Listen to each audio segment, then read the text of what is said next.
Warahmatullahi wabarakatuh. Saya Helmi Maronur Ajija dari semester 2C Fakultas Hukum Universitas Surya Kencana. Kali ini saya akan mereview mata kuliah Hukum Pidana pertemuan ke-14 yang telah disampaikan oleh Ibu Profesor Dr. Haja Heni Nuraini SAMH beserta asisten dosennya Bapak Dr. M. Rendi Aridaya di SAMH mengenai bab 7 alasan penghapus pidana.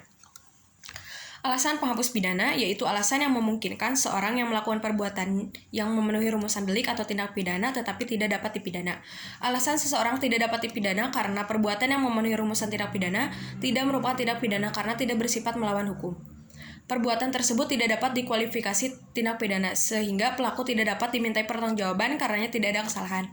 Kemudian atas dasar itulah doktrin atau ilmu hukum membedakan atas alasan pembenar dan alasan pemaaf. Ada alasan pembenar. Alasan pembenar yaitu alasan yang meniadakan sifat melawan hukum dari perbuatan sehingga menjadi perbuatan yang dibenarkan. Alasan pembenar terbagi dalam satu alasan pembenar umum yang terdiri dari daya paksa, bela paksa, melaksanakan perintah undang-undang pasal 50 KUHP dan perintah jabatan yang sah pasal 51 ayat 1 KUHP.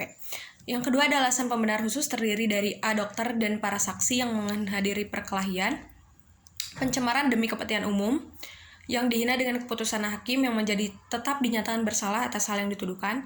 Yang ketiga ada alasan pembenar di luar undang-undang. Yang pertama ada hukum disiplin, kewenangan jabatan, fungsi negatif dari sifat melawan hukum material, misalnya Ares Sogera tentang dokter hewan, Joe putusan MA tentang Markus Effendi.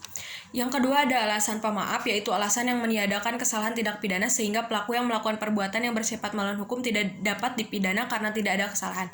Alasan pemaaf terdiri dari alasan pemaaf umum, ketidakmampuan bertanggung jawab, daya paksa dalam arti sempit, bela paksa yang melampaui batas, perintah jabatan yang tidak sah. Kemudian ada alasan pemaaf khusus yaitu mempersiapkan atau memperlancar perubahan ketatanegaraan dalam arti umum, penarikan kembali memujukkan untuk melakukan kejahatan, tidak melaporkan kepada yang berwajib atau yang terancam apabila ada kejahatan yang tertentu, pencurian antara suami istri, pasal 367 ayat 1 KUHP, insubordinasi tidak jadi. Yang ketiga ada alasan pemaaf di luar undang-undang, yaitu yang pertama ada tidak ada kesalahan sama sekali, yang kedua ada alasan peniadaan pidana putatif. Mungkin itu yang dapat saya sampaikan, mohon maaf banyak kesalahan. Wassalamualaikum warahmatullahi wabarakatuh.